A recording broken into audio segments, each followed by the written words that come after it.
ஜெய் ஸ்ரீ மாத்ரே நமக. ஜெய் குருத ஜெய் குரு பிரசரம். நமஸ்காரம். நான் கரூர்ல இருந்து வல்சலா பணிக்கர், பிரசன்ன ஜோதிடர். இன்னைக்கு நம்ம 2026ஆம் ஆண்டு குரு பெயர்ச்சி பலன்கள் சிம்ம ராசிக்கு எப்படி இருக்குன்னு பார்க்க போறோங்க. இது என்னன்னா, எப்ப குரு பெயர்ச்சி வருது அப்படின்னா, திருக்கணிதப்படி 1/6/2026 ஜூன் மாசம் 1ஆம் தேதி வருது. அதே மாதிரி வாக்கியப்படி 26/5/2026. இது மே மாசம் 26ஆம் தேதி வருதுங்க. இது திருக்கணிதப்படியும் வாக்கியப்படியும் சும்மா ஒரு 3-4 நாள் தான் வித்தியாசமா இருக்கனால எது முதல்ல வருதோ அதையே நான் சொல்லிடுறேன். வாக்கியப்படி 26/5/2026. அதே மாதிரி செவ்வாய்க்கிழமை வைகாசி மாதம் 12ஆம் தேதி செவ்வாய்க்கிழமை அஸ்த நட்சத்திரத்துல காலை 11:05 மிதுன ராசியில இருந்து கடக ராசிக்கு குரு வராரு. உங்களுடைய ராசிக்கு 11ஆம் இடத்துல இருந்து 12ஆம் இடத்துக்கு வராரு. குரு பலம் ரொம்ப அற்புதமா இருக்கு அப்படின்னு நான் கட்டாயம் சொல்ல மாட்டேன். 12ஆம் இடத்துல வராரு. உங்களுக்கு 12ல குரு வர்றதுனால எந்த இடத்த பாக்குறாருன்னா 4ஆம் இடத்த பாக்குறாரு. அதே மாதிரி 6ஆம் இடத்த பாக்குறாரு. அஷ்டமஸ்தானத்தை பாக்குறாரு. இது நன்மையான்னு கேட்டா நீங்க ரொம்ப கவனமாக இருக்கக்கூடிய காலகட்டம் தான். அஷ்டமத்து சனி இருக்கு, ராகு கேதுவோடைய தீமையும் உங்களுக்கு இருக்கு. அதாவது கேது உங்களோட ராசியில இருக்காரு. அது கொஞ்சம் கஷ்டமா தான் இருக்கும். போதாத குறைக்கு குருவும் போய் 12ல இப்ப மறைஞ்சிருக்காரு.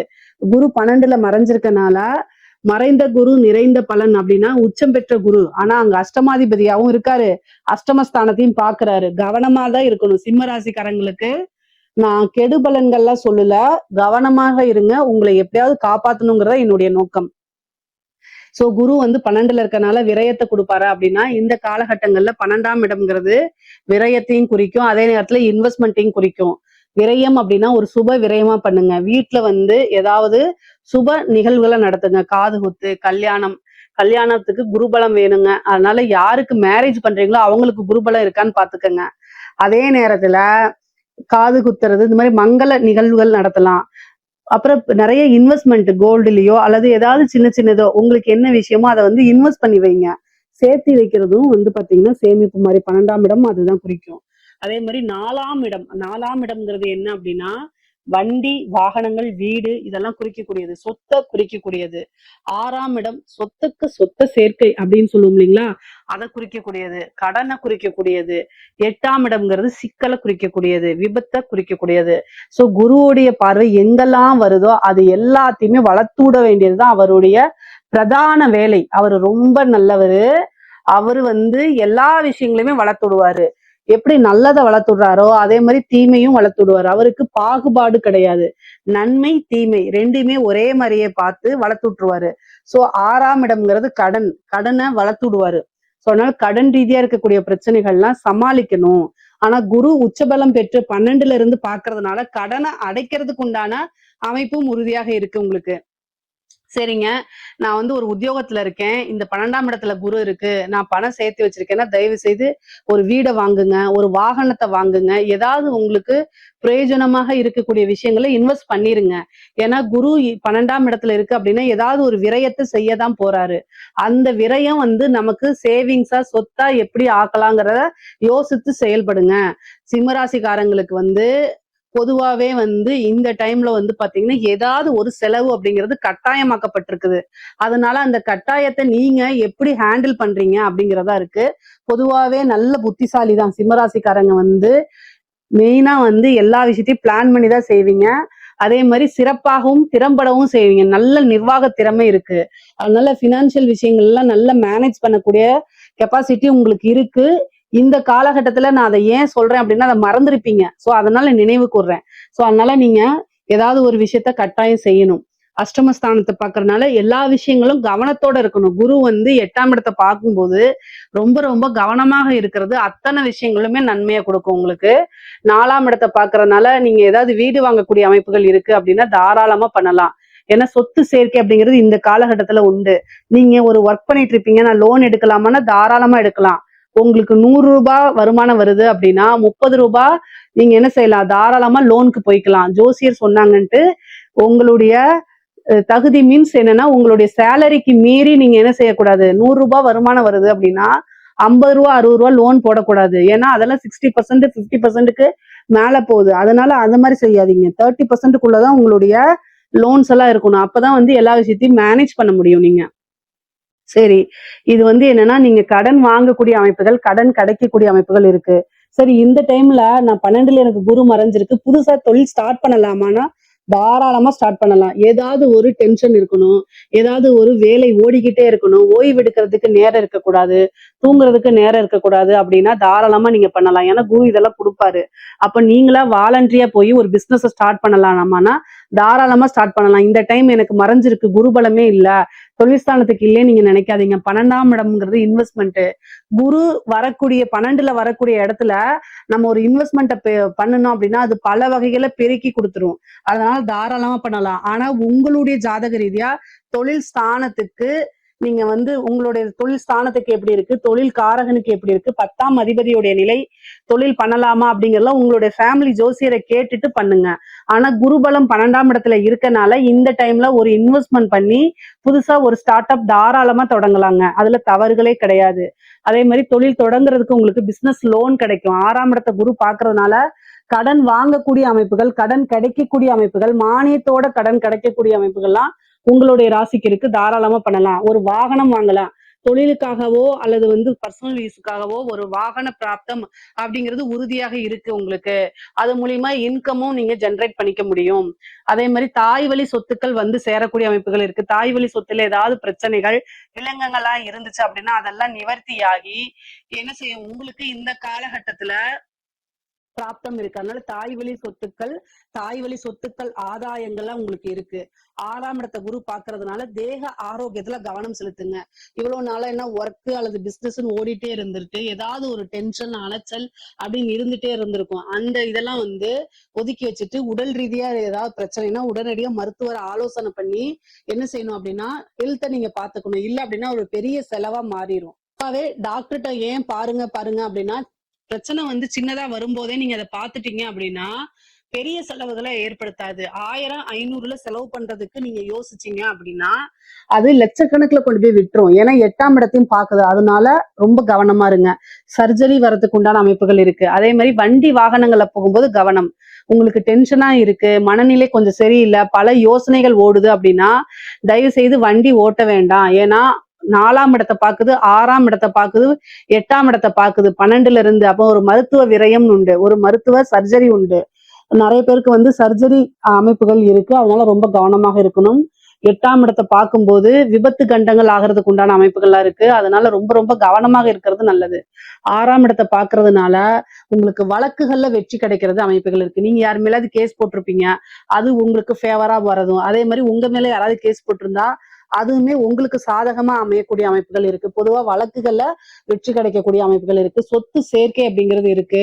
இந்த டைம்ல வந்து பாத்தீங்கன்னா என்ன விஷயங்கள் தொட்டாலுமே ஜெயிக்கக்கூடியது. ஏன்னா 6ஆம் இடம்ங்கிறது வெற்றி ஸ்தானம். அதனால உங்களுக்கு ஜெயிக்கக்கூடிய அமைப்புகள் இருக்கு. ஆனா தேக ஆரோக்கியத்துல மட்டும் மீண்டும் மீண்டும் கவனம் செலுத்தணும். படிக்கக்கூடிய குழந்தைகள் படிப்புல நல்ல ஆர்வமா இருப்பாங்க.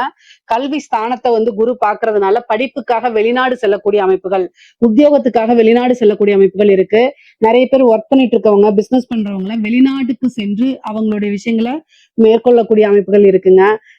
ஏதாவது ஐடி கம்பெனி இந்த மாதிரி இருக்கீங்க அப்படின்னா வெளிநாட்டுக்கு போகணும்னா இந்த டைம்ல ட்ரை பண்ணீங்கன்னா குருபலம் இருக்கனால வெளிநாடுகளுக்கு செல்லக்கூடிய அமைப்புகள் உங்களுக்கு தாராளமாக கிடைக்கும். 4ஆம் இடம்ங்கிறதுனால கல்விக்குமே நீங்க வந்து பாத்தீங்கன்னா ஹையர் எஜுகேஷனுக்காக வெளிநாடுகளுக்கு செல்லக்கூடிய அமைப்புகள் உறுதியாக இருக்கு. 8ஆம் இடத்தை குரு பாக்குறதுனால ஒரு அதிர்ஷ்டம் இருக்கு. ஏன் அப்படின்னா 8ஆம் அதிபதி உங்களுக்கு குருங்க, அஷ்டமாதிபதி. அவர் 12ஆம் இடத்துல வந்து உச்சம் பெற்றிருக்காரு. அது ஒரு அதிர்ஷ்டம்ங்க. அதாவது என்ன அதிர்ஷ்டம் அப்படின்னா கெட்டவன் கிட்டிடில் கிட்டிடும் ராஜயோகம். அஷ்டமாதிபதி உங்களுக்கு கெட்டவர். அது 12ஆம் இடத்துல வந்து மறைஞ்சிருக்கனால உச்சபலம் பெற்றிருக்கனால ஒரு அதிர்ஷ்டம். உழைக்காத வருமானம், உயில் சொத்துக்கள் வரும். அதாவது வாரிசு இல்லாத சொத்துக்கள் வரதுக்கு உண்டான அமைப்புகள் இருக்கு. ஏன்னா 5 குடையவரா இருக்கனால 5, 8 அப்படிங்கும்போது ஒரு திடீர் அதிர்ஷ்டம் உங்களுக்கு உறுதியாக உண்டு. சிம்ம ராசிக்காரங்களுக்கு திடீர் அதிர்ஷ்டம், ஐஸ்வர்ய பிராப்தம் உறுதியாக இருக்கு. ஒருத்தங்களுடைய வாரிசு இல்லாதவங்களுடைய இறப்புக்கு அப்புறம் அந்த சொத்துக்கள் வரும்ல, அது மாதிரி உங்களுக்கு சேர்றது. பினாமி சொத்துக்கள் ஒரு அரசியல்வாதிகளுக்கோ அல்லது ஒரு பெரிய தொழில் அதிபர்களுக்கோ நீங்க பினாமியாக இருக்கும் பட்சத்தில் அந்த பினாமி சொத்துக்கள் உங்களுக்கு வரதுக்கு உண்டான அமைப்பு. லாட்ரி புதையல் யோகம் உறுதியாக உண்டு. பொதுவா அஷ்டமம் அப்படிங்கிறது திடீர்னு ஒரு ராஜ யோகத்தை, திடீர்னு ஒரு ராஜ பதவிகளை கொடுத்துரும். அதே மாதிரி அந்த எக்ஸாம்ஸ்க்கெல்லாம் படிச்சுட்டு இருக்கவங்களுக்குலாம் ஒரு நல்ல அரசாங்க பதவி அப்படிங்கிறது இந்த வருஷம் இருக்கு. சிம்மராசியில இருக்கவங்க நிறைய பேர் கவர்மெண்ட் ஜாப்க்கு இந்த வருஷம் போவீங்க. பொதுவாவே அரசியல்வாதிகளுக்கு சிம்ம ராசியில இருக்கவங்களுக்கு வந்து பாத்தீங்கன்னா திடீர்னு ஒரு பதவி கிடைக்கிறதுக்கு உண்டான அமைப்புகள், இந்த வாரிய தலைவர்கள் இந்த மாதிரி இதுக்கெல்லாம் நீங்க ட்ரை பண்றீங்க அப்படின்னா அது கிடைக்கும். ஒரு சிலருக்குலாம் மினிஸ்டர் போஸ்ட் கிடைக்கிறதுக்கு உண்டான அமைப்புகள் இருக்கு. பொதுவா அரசியல்வாதிகளுக்கு இது இந்த காலகட்டம் ஒரு ஜாக்பாட்னே சொல்லலாம். பெரிய பெரிய டெண்டர் கிடைக்கிறது இந்த மாதிரி விஷயங்கள்லாம் உங்களுக்கு கிடைக்கிறதுக்கு வாய்ப்புகள் இருக்கு. அஷ்டமம் அப்படிங்கும் போதே வந்து என்னன்னா நீங்க ஹெல்த்த பாத்துக்கணும். பெண்களுக்கு வந்து பாத்தீங்கன்னா 4, 6, 8 பாக்குறதுனால தேக ஆரோக்கியத்துல கவனம். வண்டி வாகனங்களை போகும்போது கவனமாக போங்க. வெளியூர் பிரயாணங்கள் போகும்போது நீங்க எந்த ட்ரெயின்ல போறீங்க, எந்த பஸ்ல போறீங்க, எங்க போய் நீங்க ஸ்டே பண்றீங்க அப்படிங்கிற விஷயங்கள் எல்லாத்தையுமே நீங்க என்ன செய்யணும், வீட்டுல இருக்கவங்களுக்கு சொல்லணும். கல்யாணம் ஆனவங்களா இருந்தா ஹஸ்பண்ட் கிட்டயும், கல்யாணம் ஆவாதவங்களா இருந்தா பேரண்ட்ஸ் கிட்டயும் கட்டாயம் சொல்லுங்க. அதே மாதிரி நீங்க ஒரு இன்ஃபுளுசரா இருக்கீங்க அப்படின்னா ரொம்ப கவனமாக இருக்கணும். அஷ்டமஸ்தானத்தை குரு பார்க்கும்போது தேவையில்லாத பழிச்சொல்கள், அவமானங்கள், வதந்திகளுக்கெல்லாம் ஆளாகிற மாதிரி வரும். முக்கியமா கணவருடைய தேக ஆரோக்கியத்துல கவனமா இருங்க. அஷ்டமஸ்தானத்தை குரு பாக்குது. மீண்டும் சொல்றேன், அதே மாதிரி நீங்க வந்து சோசியல் மீடியால ஆக்டிவா இருக்கீங்கன்னா பர்சனல் சாட்ஸ் எல்லாம் தவிர்த்துருங்க. உங்களுடைய விஷயங்களை எடுத்து உங்களுக்கு பிளாக்மெயில் பண்றது, அதே மாதிரி வீட்டுல இருக்க கஷ்டங்கள், உங்களுக்கு இருக்கக்கூடிய பிரச்சனைகளை அறிமுகம் இல்லாத நபர்கள், வெளிநபர்கள் கிட்ட ஷேர் பண்ணாதீங்க. எப்பவுமே வீட்டுல இருக்கக்கூடிய நபர்கள் மட்டும்தான் உங்களுக்கு ஆதரவா இருப்பாங்க. திட்டுறாங்க அப்படின்னா நாளைக்கு ஒரு பிரச்சனைனா உங்களுக்கு அவங்கதான் வந்து பக்கபலமா பாதுகாப்பா இருப்பாங்க. ஆனா வெளியில இருக்கிறவங்க ஆதரவு அன்பு செலுத்துறேன்னு சொல்லி எல்லாமே போலியா இருக்கும். இத போலியை கண்டு ஏமாந்துராதீங்க. ஏன்னா குருபலம் வந்து அஷ்டமத்துக்கு இருக்கும்போது சில விஷயங்கள் வந்து உங்களுக்கு கண்ணுக்கு மறைச்சிரும். அதனால மத்தபடி ஆடை ஆபரண சேர்க்கை இருக்கு, உங்க பேர்ல வாகனம் வாங்கக்கூடிய அமைப்புகள் இருக்கு, உங்க பேர்ல வீடு வாங்கக்கூடிய அமைப்புகள் இருக்கு. பொதுவாவே வந்து பாத்தீங்கன்னா மெயினா இந்த சிம்மராசிக்காரங்க குரு பலனால உங்களுக்கு என்னன்னா திருமணத்துக்கு யோகம் இருக்கா அப்படின்னு பார்த்தா 12ல குரு மறைஞ்சிருக்கனால குரு பலம் 1% கூட திருமணத்துக்கு இல்ல. இந்த டைம்ல வந்து திருமணத்தை அவாய்ட் பண்றதா நல்லது. 1 வருட காலம் வெயிட் பண்றதே சிறப்பான பலன்கள். ஆனா பொருளாதார நிலை அப்படிங்கிறது உயர்வான நிலையில தான் இருக்குது.